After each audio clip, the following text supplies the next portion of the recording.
നമുക്കൊരു night lamp റെഡിയാക്കി എടുക്കണം. പക്ഷേ വ്യത്യസ്തമായിട്ടുള്ള രീതിയിൽ റെഡിയാക്കി എടുക്കുകയെന്നുണ്ടെങ്കിൽ അതായിരിക്കും നല്ലത്. കാരണം എന്താണെന്ന് വെച്ച് കഴിഞ്ഞാൽ സാധാരണ നമ്മൾ കടകളിൽ നിന്ന് മേടിക്കുന്ന പല റെഡിമെയ്ഡായിട്ടുള്ള നൈറ്റ് ലാമ്പിനേക്കാളും നല്ലത് നമ്മളിതുപോലെയുള്ള വ്യത്യസ്തമായിട്ടുള്ളത് റെഡിയാക്കി എടുക്കുകയാണെങ്കിൽ ഒരു ഭംഗിയാണ്.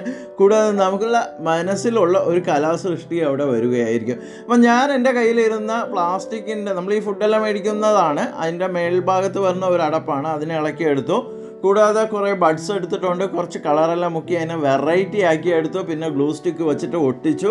പിന്നെ അത്യാവശ്യം കയ്യിലിരുന്ന കുറച്ച് മുത്തുകളെല്ലാം കൂടെ വെച്ചിട്ട് ഞാൻ ഈ ഒരു വെറൈറ്റിയിലേക്ക് റെഡിയാക്കി എടുത്തതാണ്. അങ്ങനെയാണ് ഈ ഒരു വെറൈറ്റി തന്നെ റെഡിയായി. കുറച്ച് ഭംഗി കിട്ടിക്കോട്ടെ എന്ന് അറിയാൻ വേണ്ടി അതിൽ LED ലൈറ്റും കൂടെ ഇട്ടപ്പോഴത്തേക്കും നല്ല ഭംഗിയായിരുന്നു. കാരണം എന്താണെന്ന് വെച്ചാൽ ഇത് റൂമിൽ കിടന്ന് കറങ്ങുമ്പോൾ ഒരു പ്രത്യേക ഭംഗിയാണ്. അപ്പോൾ നിങ്ങളുടെ കയ്യിൽ ഇതുപോലുള്ള മെറ്റീരിയലും കാര്യങ്ങളും കയ്യിൽ ഇരിപ്പുണ്ടെങ്കിൽ തീർച്ചയായിട്ടും നിങ്ങൾക്ക് ഇത് റെഡിയാക്കി എടുക്കാൻ കഴിയുന്നതാണ്. വീഡിയോ നിങ്ങൾക്ക് ഇഷ്ടമാകും, ചാനൽ സബ്സ്ക്രൈബ് ചെയ്യുക, ഇൻസ്റ്റാഗ്രാമും ഫേസ്ബുക്കും ഫോളോ ചെയ്യുക.